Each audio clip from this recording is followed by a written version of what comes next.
सोलापूर शहरात तब्बल 8 वर्षानंतर जे आहे महानगरपालिकेच्या निवडणुका लागलेल्या आहेत. आज मतदानाचा दिवस आहे. सोलापूर शहरातील विविध मतदान केंद्रावर जे आहे नागरिक उत्स्फूर्तपणे मतदान करत आहेत. परंतु ही एक अशी सोसायटी आहे, सोलापुरातील उच्चभ्रू सोसायटी म्हणून ओळखली जाते. जुळे सोलापूरचा परिसर आहे हा. परंतु या ठिकाणी जे आहे सर्व नागरिकांनी एकत्रित येऊन बहिष्कार टाकलेला आहे. मतदानावर बहिष्कार टाकलेला आहे. प्रभाग क्रमांक 26 आहे.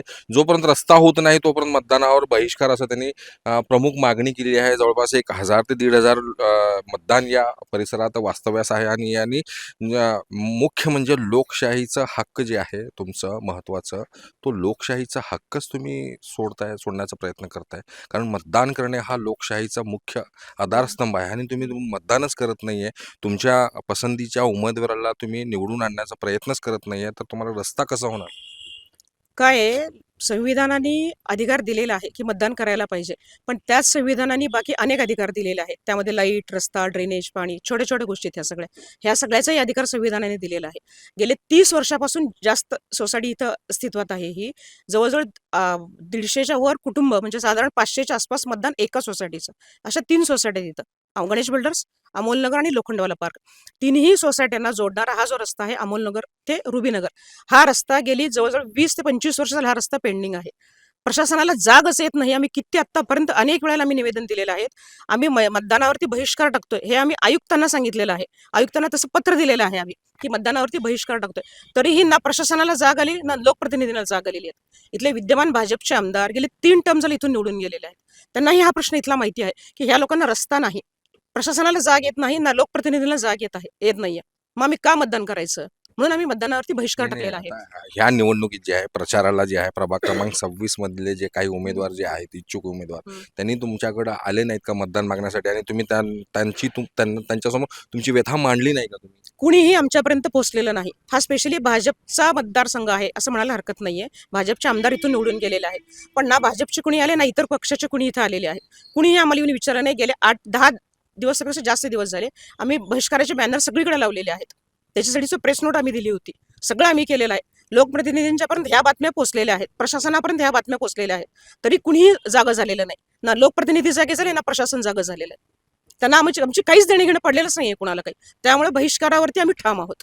आणि त्यामुळे आम्ही सकाळपासून इथं पाहतोय, आमच्या कॉलनीतलं कुणीही मतदानासाठी गेलेलं नाही. सगळे आमच्या कॉलनीतले एकत्र होऊन आम्ही मतदानावरती बहिष्कार टाकलेला आहे. एवढे चांगले चांगले पक्ष आहेत मॅडम. भारतीय जनता पार्टी सत्ताधारी पक्ष आहे, त्यानंतर काँग्रेस आहेत, विरोधकामध्ये जे स्ट्रॉंग आहे काँग्रेस आहे, त्यानंतर राष्ट्रवादी अजित पवार पक्ष आहे, त्यानंतर शिवसेना उद्धव आहे, शिवसेना शिंदे गट आहे. ज्या भारतीय जनता पार्टीबद्दल तुम्ही बोलता, त्याच भारतीय जनता पार्टीचे आमदार, विद्यमान आमदार गेले 3 टर्म इथून निवडून गेलेले आहेत. त्यांचं काम होतं ना की 3 टर्म 15 वर्षामध्ये तुम्हाला हा रस्ता करता आला नाही का? कसले लोकप्रतिनिधी तुम्ही? का आम्ही भांडायचं नाही तुमच्याशी?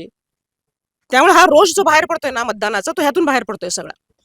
आणि ह्यांनी निर्णय घेतलेला त्या निर्णयावरती ठाम आहेत. मी आज गणेश बिल्डर्सचे अध्यक्ष आहे आणि त्या नात्याने ह्या सगळ्यांनी मला साथ दिलेली आहे. आणि बहिष्कारावरती मी ठाम आहोत. मला अभिमान आहे ह्या सगळ्या लोकांचा. बरं, रस्ता नसल्यामुळे काय काय त्रास झाला? थोडं सांगा ना, काय काय त्रास होता रस्ता नाही?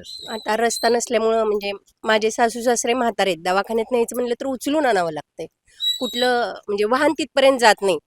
मेन ड्रेनेज लाईन नाही, रस्ता नाही. ड्रेनेज लाईन नसल्यामुळं घरात पावसाळ्यात पाणी अगदी गुडघ्यापर्यंत आलेलं. आम्ही आमच्या नगरसेवकांना फोन केला तेव्हा त्यांनी तुळजापूरला गेलो, कोल्हापूरला गेलो असे कारणं देऊन यायचंच टाळलं. रात्री 12-1 वाजता घरात अगदी पाणी, माझ्या मुली लहान लहान होत्या, घरातलं पाणी आम्ही काढत बसलो होतो रात्रभर, पण कुणी नगरसेवक कोण होतं मागच्या वेळेस जे आहे ना 2017 मध्ये निवडणूक झाली होती त्यावेळेस नगरसेवक कोण होते इथं? इथं राजश्री चव्हाण मॅडम होत्या, पण कोणत्या पक्षाच्या आहे? भाजप. तुम्ही त्यांच्याकडे समस्या कधी मांडल्यास का नाही तुम्ही? सांगितलं, सगळ्यांना सांगितलं, सगळेजण गेलतो. काय काय म्हणला तुम्ही? सगळ्या समस्या मांडल्यात. किती वेळा, आता आम्ही 15-20 वर्ष झालं राहतो ना इथं. आम्ही सारखे कोण म्हणाल त्यांच्यावर आम्ही गेलेले महानगरपालिकेच्या रस्त्यासाठी, कोणीही काही केलं नाही. मग आता यावेळेस जे आहे तुमच्याकडे कोण मतदान मागायला आलं की नाही तुमच्याकडे? नाही आले. काय मावशी, तुम्हाला काय वाटतं, कोण आलं की नाही तुमच्याकडे मतदान मागायला? हा? कोण? कोणी आलेलं नाही घरापर्यंत कोणी आलेलं नाही. स्लिपा पण नाही, स्लिपा पण नाहीत स्लिपा आमच्याकडे. पण नाही आल्या, स्लिप पण आली नाही? स्लिप पण आली नाही. मग आता तुम्ही किती दिवस बहिष्कार घातल्यानंतर तुमच्या समस्या सॉल्व्ह होणार आहेत का? अपेक्षा आहे की करावं त्यांनी. आता तुम्ही यावेळेस पहिल्यांदाच बहिष्कार घालताय का? नाही, पहिल्यांदाच मग आहे. आता भविष्यात अजून किती मतदानावर बहिष्कार टाकणार अजून? जोपर्यंत आमच्या मागण्या पूर्ण होत नाही. काय अडचण काय आहे? तुम्ही अहो, यायला जायला रस्ता नाही ना मेन मध्ये. कुठनं जायचं सांगा तुम्ही. तर ऍम्ब्युलन्स हा, घरापर्यंत येत नाही. ambulance येत नाही. एखादी मयत झाली तर ऍम्ब्युलन्स येत नाही आमच्या घरापर्यंत. मयत झालेल्या व्यक्तीला न्यायचं कसं? चादर मध्ये घालून आणावं लागतंय. काय म्हटलं? कोणी वारलं तरी चादर मध्ये घालायचं आणायचं आणि इथपर्यंत अँब्युलन्स आले की मग तिथं रोड पर्यंत न्यायचं त्यांना. तिथून घेऊन जावं लागतं मग. आणि इथं कुंपण वगैरे टाकलंय ना त्यामुळे पण खूप प्रॉब्लेम येते. ते पाणी सगळं ना आतमध्ये वास येते का सगळे मच्छर झालेत आता. माझे मिस्टर आता ताप येऊन आत घरातच आहेत त्यांनी येऊ शकत नाही तिथपर्यंत.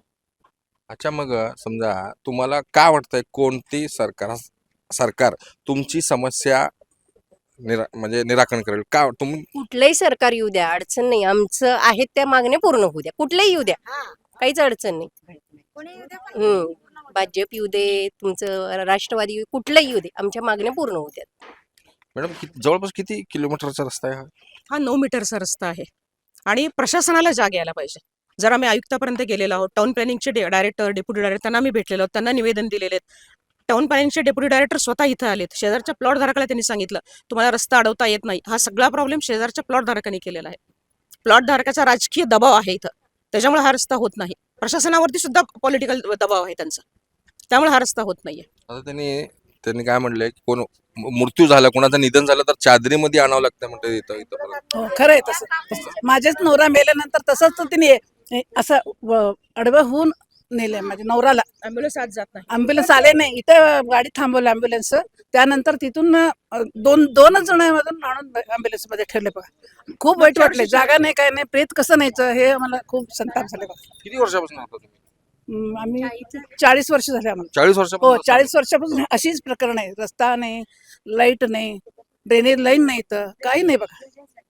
ड्रेनेज लाईन पण नाही इथं.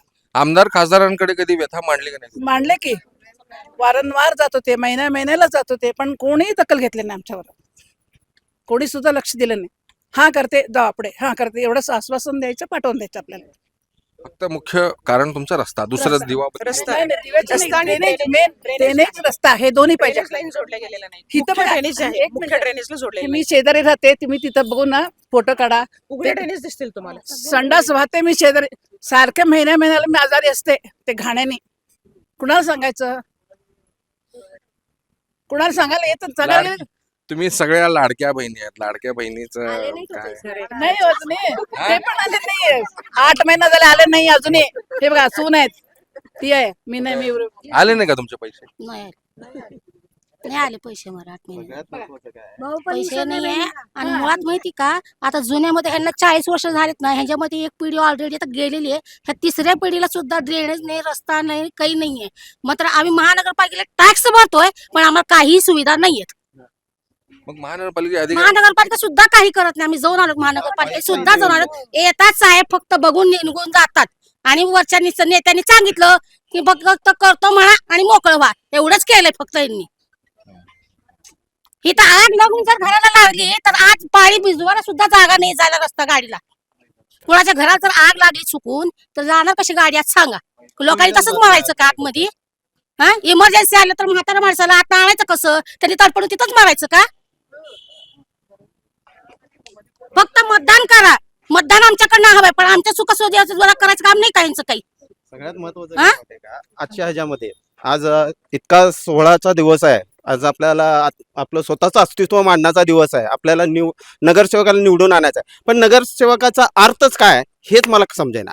कारण नगरसेवक म्हणजे नगराचा विकास करणारा नगरसेवक म्हणून आपण त्याला निवडून आणतो. मग गेले 30 वर्षापासून आम्ही इथं निवडून देतोय, पण ह्या नगराचा कधी विकासच होत नाही. तर मला मतदान करण्याचा अर्थ काय? देऊन बघितलं विकास नाही, न दिल्याने विकास होणार आहे का नाही हे पण माहित नाही. मग ह्याच्यासाठी आम्ही एकच उपाय केला की बाबा मतदान करूनही आपल्या अपेक्षा पूर्ण होत नाहीत. न करण्यापेक्षा, जाण्यापेक्षा, गाडीतलं पेट्रोल घालण्यापेक्षा आहे त्या ह्याच्यामध्ये सुखी राहिलोय तर तेवढंच करावं. या हिशोबाने आम्ही सगळेजण एकत्र येऊन जोपर्यंत प्रशासनाला जाग येत नाही आणि आम्हाला सुविधा मिळत नाहीत तोपर्यंत आम्ही ह्या गोष्टीवर ठाम राहणार आहे. बहिष्कार हा आमचा राहणारच आहे. कारण का महापालिकेला आम्ही टॅक्स भरतो, सगळ्या गोष्टी घेतात. मग टॅक्स भरून सुद्धा आमच्याकडे जर सुविधा आम्हाला पूर्ण होत नसतील तर त्या मतदानाला आम्ही का म्हणून समोर जायचं, हा आमचा मुबलक प्रश्न आहे की ते करावं. ह्या वस्तीमध्ये जे आहे, ह्या म्हणजे एरियामध्ये सगळे जे मध्यमवर्गीय नोकरदार काही नोकरदार आहे, सगळे आहेत, खाणारे सगळे आहेत. सगळे करून खाणारे लोक आहेत. प्रायव्हेट प्रायव्हेट जॉब वाले आहेत, कोणी सरकारी नोकरीवाले नाहीये.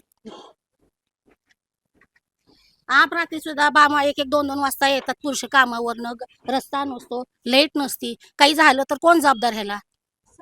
हा, रात्री साप येतात, नाग येतात, विंचू येतात, लहान लहान लेकरं असतात, म्हातारी माणसं असतात, लेडीज असतात, लाईट नसते, काही चावलं की त्याला जबाबदार आता कोण? माझ्या घरात निघालं हा? नव्हतं त्याला जबाबदार कोण? ड्रेनेजच्या पाण्यावाटे साप वगैरे येतात ना. आपल्यासोबत होते ह्या जोळ सोलापूर परिसरातील रुबीनगर ते अमोलनगर ह्या परिसरातील नागरिक जवळपास 1000 ते 1500 नागरिक आहे. यांनी रस्ता नसल्यामुळे जे आहे मतदानावर संपूर्णपणे बहिष्कार घातलेला आहे. महाराष्ट्र टाइम्स इरफान शेख, सोलापूर.